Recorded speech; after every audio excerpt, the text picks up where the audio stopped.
اربوں ڈالرز کی عالمی امداد افغان حکومتوں کی کرپشن کی نظر افغان فورسز قیام امن میں ناکام رہی۔ دوحہ مذاکرات میں افغان حکومت کو نظر انداز کرنا ریاستی ڈھانچے کو کمزور کرنے کا سبب بنا۔ خصوصی امریکی انسپیکٹر جنرل کی 20 سالہ افغانستان جنگ تعمیر نو بارے حتمی رپورٹ جاری۔ رپورٹ کے مطابق 2002 تا 2021 امریکہ نے افغانستان کی تعمیر نو کے لیے 144 ارب ڈالر سے زائد مختص کیے۔ اخراجات دوسری جنگ عظیم کے بعد یورپ کے مارشل پلان سے بھی زیادہ رہے۔ افغان فورسز کو 4,27,000 ہتھیار اور 162 طیارے فراہم کیے۔ امریکی انخلا ہوتے ہی افغان فورسز تیزی سے بکھر گئی۔ انسداد منشیات پروگرام 7 ارب ڈالر سے زائد خرچ ہونے کے باوجود غیر مؤثر رہا۔ طالبان حکومت امداد پر ٹیکس اور لیویز وصول کرتی رہی۔ نائب وزیراعظم اسحاق ڈار کی چین کے ایگزیکٹو نائب وزیراعظم سے ملاقات۔ پاک چین آل ویدر اسٹریٹجک تعاون مزید مضبوط بنانے کا عزم۔ سی پیک اور وسیع تر شراکت داری کو نئی جہت دینے پر زور۔ چینی نائب وزیراعظم کا پاکستان کی قیادت اور عوام کے لیے نئے سال کی نئی خواہشات کا اظہار۔ بنیادی مفادات پر پاکستان کی مسلسل حمایت کو سراہا۔ اسحاق ڈار کی چین کے انٹرنیشنل ڈپارٹمنٹ کے وزیر سے بھی ملاقات۔ سفارتی تعلقات کے 75 سال مکمل ہونے پر مشترکہ طور پر شان انداز میں تقریبات منانے پر اتفاق۔ ملاقات میں پارٹی ٹو پارٹی روابط، خطے کی صورتحال اور سی پیک منصوبوں پر پیش رفت کا جائزہ۔ اسحاق ڈار آج پاک چین 7ویں اسٹریٹجک ڈائیلاگ کی مشترکہ صدارت کریں گے۔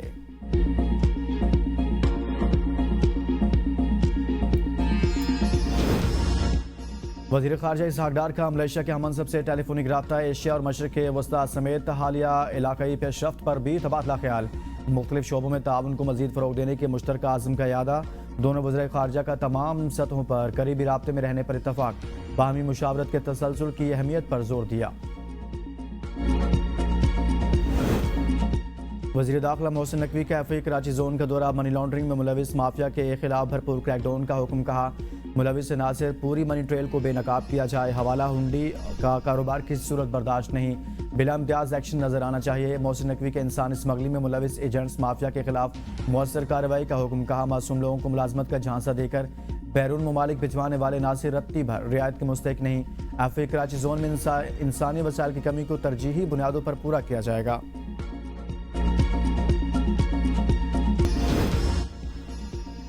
وزیر اعلیٰ خیبر پختونخوا سہیل آفریدی نے اگلے جمعے کو سندھ کا دورہ کرنے کا اعلان کر دیا۔ مشیر اطلاعات شفیع جان کی تصدیق۔ کہا وزیر اعلیٰ اراکین اسمبلی کے ہمراہ سندھ کا دورہ کریں گے۔ دورے کے دوران سول سوسائٹی اور پارٹی قیادت سے ملاقاتیں کریں گے۔ سندھ حکومت کا سہیل آفریدی کو کراچی میں پروٹوکول دینے کا اعلان۔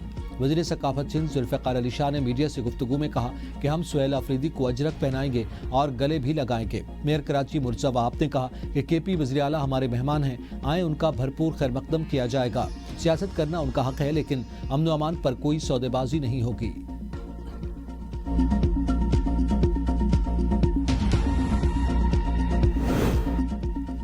ایم کیو ایم اور پیپلز پارٹی پھر آمنے سامنے۔ رہنماؤں کی ایک دوسرے پر تنقید۔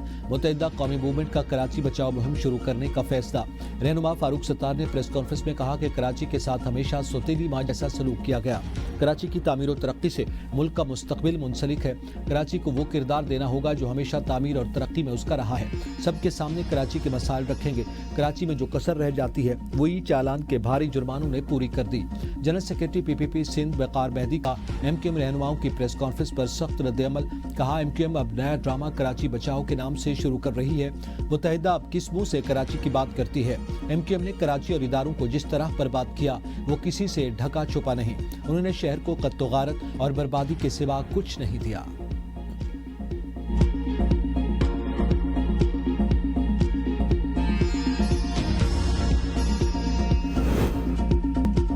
برزل پاس میں برف کا تودہ گرنے سے کیپٹن سمیت 3 جوان شہید۔ آئی ایس پی آر کے مطابق برف ہٹانے کے آپریشن کے دوران برف کا تودہ گرا۔ شہید ہونے والوں میں کیپٹن عصمت، سپاہی رضوان اور مشین آپریٹر عیسیٰ شامل۔ 28 سالہ کیپٹن عصمت کا تعلق لاہور اور سپاہی رضوان کا تعلق اٹک سے تھا۔ برف ہٹانے کا آپریشن کیپٹن عصمت کی زیر نگرانی ہو رہا تھا۔ ملاقات۔ نظام کو اکیلے نہیں بدلا جا سکتا، سب کو مل کر ذمہ داری ادا کرنا ہوگی۔ ظلم اور فسادیت کے نظام میں صرف سڑکیں بنتی ہیں، قومیں نہیں بنتی۔ وزیر اعلیٰ خیبر پختونخوا سہیل آفریدی کا پشاور میں تقریب سے خطاب۔ کہا خیبر پختونخوا واحد صوبہ ہے جہاں 100% آبادی کو مفت علاج کی سہولت فراہم کی جا رہی ہے۔ پنجاب میں بانی پی ٹی آئی کے شروع کردہ مفت علاج کے پروگرام کو ختم کر دیا گیا۔ آئندہ مالی سال کے بجٹ میں نیوٹریشن کے شعبے کے لیے وسائل میں نمایاں اضافہ کیا جائے گا۔ صوبائی حکومت گورننس اور سروس ڈیلیوری کے نظام کو مؤثر اور شفاف بنا رہی ہے۔ قومیں اس وقت بنتی ہیں جب امیر اور غریب کے لیے ایک ہی قانون اور عدل و انصاف کا نظام ہو۔ امیر و غریب کے لیے الگ الگ نظام کے خاتمے کی جدوجہد کا آغاز کر دیا ہے۔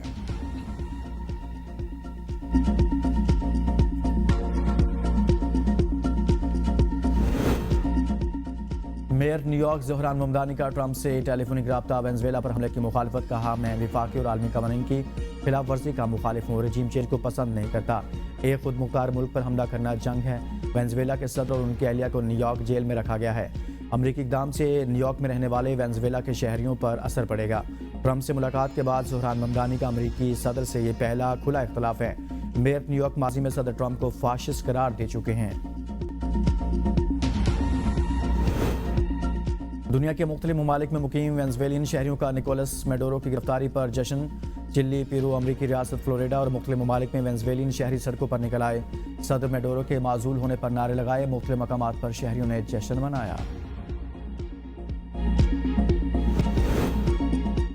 ملک کے میدانی علاقوں میں شدید دھند، کراچی ایئرپورٹ پر 10 پروازیں منسوخ، 3 تاخیر کا شکار۔ موٹر وے M1 پشاور سے رشکئی، M3 فیض کوٹ سے درخانہ، M4 پنڈی بھٹیاں سے شیر شاہ اور M5 روہڑی سے شیر شاہ تک۔ موٹر وے M11 لاہور سے سمڑیال اور M14 کوٹ بیلیاں سے عیسیٰ خیل تک دھند کی وجہ سے بند رہی۔